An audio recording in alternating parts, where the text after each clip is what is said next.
political rallies in Zimbabwe and Ethiopia will dominate discussions at the Peace and Security Council meeting at the African Union Summit in Mauritania today. Our foreign editor, Sophie Mokoena, filed this report.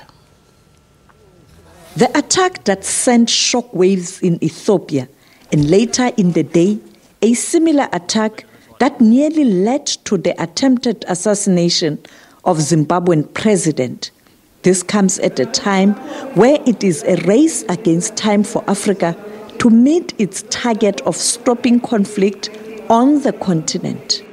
There is great progress on the continent, but there are still challenges. The AU Commission has asked member countries to do more.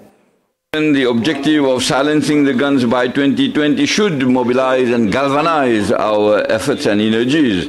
I would like to urge all the member states still facing the scourge of conflicts and political crises to commit themselves resolutely to the path of dialogue and compromise. By mentioning and referring to the conflicts that bereave the continent, we can only talk about what it is because we are challenged by the sufferings faced by the people. If you look at South Sudan and the center of Mali, going through Central African Republic, these peoples are paying the price of violence. Within this context, nothing is more urgent than to have peaceful, free, credible, free and fair and inclusive election in the Democratic Republic of the Congo at the end of this year. The conclusion of the process of reconciliation in the Central African Republic, the happy conclusion of the political dialogue in Burundi, the measures that are to be taken to diffuse the crisis in West Cameroon, as well as the negotiations in Western Sahara. These are so many measures for the concretization of bringing us closer to achieving our ambition for a stable and peaceful Africa. Zimbabwe says the recent development will not deter the country in its endeavor to strengthen democracy.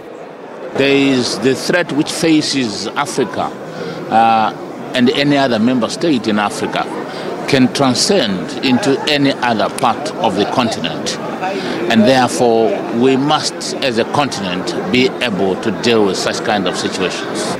South Africa shared the same sentiments. We have a resolution that we will stop guns in 2020 in Africa.